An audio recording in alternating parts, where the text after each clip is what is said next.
Pozdrav ljudi, danas se nalazimo u jednom zaista posebnom vozilu. Upravo sjedim u novom DS7. Većini ljudi uopšte nije ni poznat ovaj brand iz prostog razloga što je relativno mlad i upravo danas je zvančno stigao i na bosansko-hercegovačko tržište. Većina vas će se možda sjetiti nekih modela u prošlosti kao što su recimo Citroen DS3 ili DS4, a neki još iskusniji automobilski znalci ili možda malo stariji gledaoci će se sjetiti poznate Ajkule koja je nosila naziv DS, Citroen DS. I upravo ovo i govori ko je vlasnik ove nove automobilske marke, a to je Citroen. DS je zamišljen da bude premium brand Citroena. I u suštini DS, kao što sam naziv sugeriše, je tu da oživi duh prošlosti. Jer ono što većina ljudi ne zna je da je Citroen prije nekih 50 do 60 godina imao zaista odlične modele, čak i u visokoj klasi. Modele koji su tad koštali više nego najskuplji Mercedes i najskuplji Porsche u to vrijeme, a po mnogo čemu bili su i bolji, zaista. Jer Citroen je u to vrijeme zaista imao tehnologiju koja je bila daleko ispred svog vremena.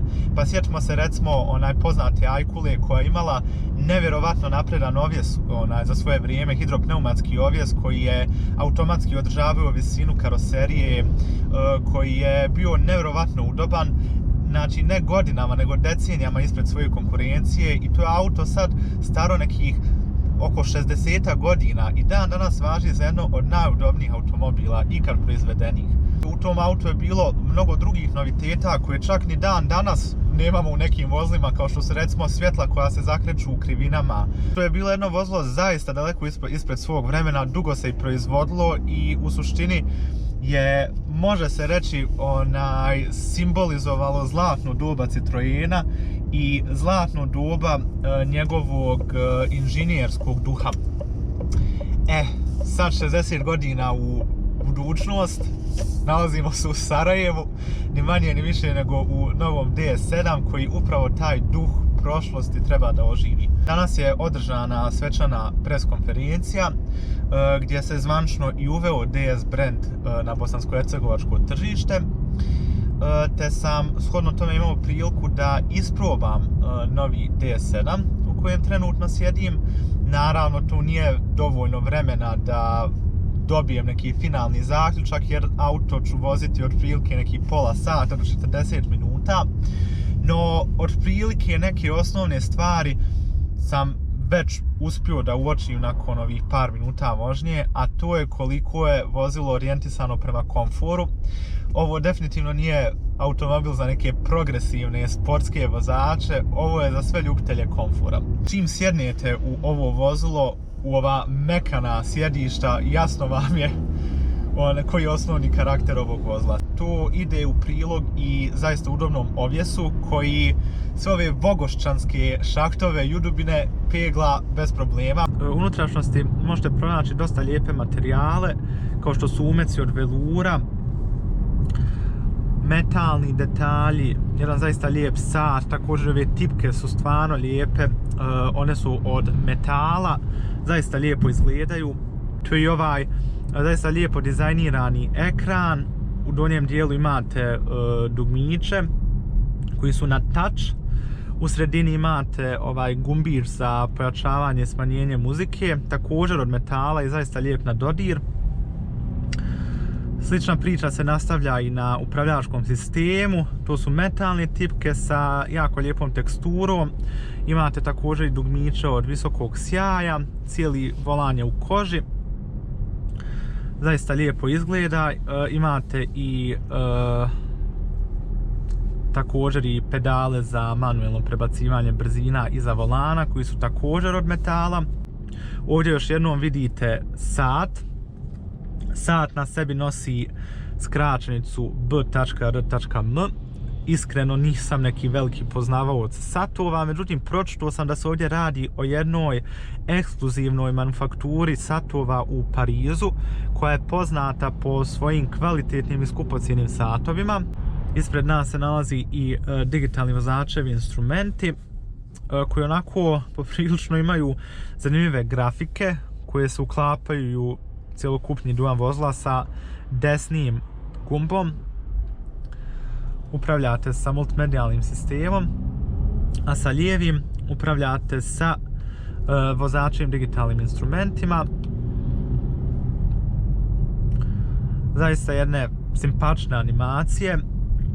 Moram samo reći da rezolucija sistema bi mogla biti trunku bolja, no sistem dosta brzo reaguje, ima zaista onako modern i unikatan dizajn interfejsa, što mi se dosta sviđa. Međutim, tu se nalazi i par dijelova iz nekih jeftinijih modela Citroena i Opela, ali sve u svemu vozilo ostavlja pozitivan dojam unutrašnjosti, gdje mi se posebno sviđaju ovi ekstravagantni detalji. U vozilu, kao što po zvuku osjetim, radi dizelski agregat. Ja nisam još uvijek dobio informacije o kojem se tačno motoru radi. Motor radi dosta kultivisano, bez prisutnih vibracija, dobro vuče iz niskih obrtaja. Transmisija također svoj posao obavlja dobro, uvijek bira precizan stupanj prijenosa. Također stupnjeve prijenosa prebacuje brzo i precizno i posve neprimjetno. Također je i kickdown poprilično brz. Što se tiče upravljačkog sistema, on zaista paše uz karakter ovog vozila jer je i on više orijentiran prema komforu, pogotovo kada vozilo prebacite u istoimeni mod vožnje. Upravljački sistem je dosta lagan. Kada prebacite mod u sport, upravljački sistem postaje osjetno tvrđi, pri čemu je i preciznost i tvrdoća upravljačkog sistema, pogotovo u sport modu, dobra. Međutim, vjerujem da će ljubitelji dinamičnije vožnje zaželiti još malo precizniji upravljački sistem sa boljim feedbackom i sa malo većom tvrdoćom. Ko u DS-u traži sport, taj je definitivno full brand. I sada dolazimo do glavnog pitanja, a to je ko će ovo vozilo kupiti. Pogotovo u državama kao što su Bosna i Hercegovina, koji imaju relativno malo tržište i slabiju kupovnu moć, dolazak jedne premium marke nove je dodatno otežan. Ovo vozilo sigurno neće kupiti klijentela koja je orijentisana prema premium markama kao što su recimo Audi, BMW, Mercedes i tako dalje. Ovo vozilo je orijentisano ka jednoj dosta manjoj skupini ljudi, a tu su ljudi individualisti koji žele da se istaknu iz mase Audija, BMW-a, Mercedesa koje poprilično često viđate na cesti, koje ovim vozilom hoće da stave statement, da su drugačiji i da se žele istaći iz mase. Ta skupina ljudi je definitivno mala, ali prisutna. Zbog toga vjerujem da će i DS7 i u Bosni naći svoje kupce, samo sigurno u nešto manjoj seriji. Ja se nadam da je i ekipa iz DS-a to shvatila, da se ovdje radi o vozilu koje će se sigurno prodavati u nešto manjim serijama, te da su shodno tome i svoje kapacitete prilagodili, jer ne bih volio da vidim istu sudbinu kao što se desila sa Lexusom u Bosni, jer ne znam ako se sjećate, prije, ja mislim, 10 i više godina na BiH tržište je došao Lexus i istom brzinom kojom se i pojavio, tako i nestao.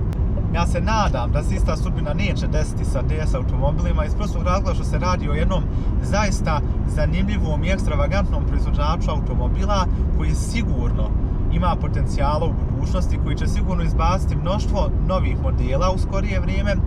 Uzbuđen sam da vidim šta to DS za nas sprema u budućnosti, jer vjerujem da će iz ove automobilske kuće izaći još mnogi zanimljivi, interesantni modeli koji će se po mnogo čemu razlikovati od svoje konkurencije, pogotovo u pogledu elektromobilnosti. Siguran sam da nam DS sprema mnoga nova iznenađenja.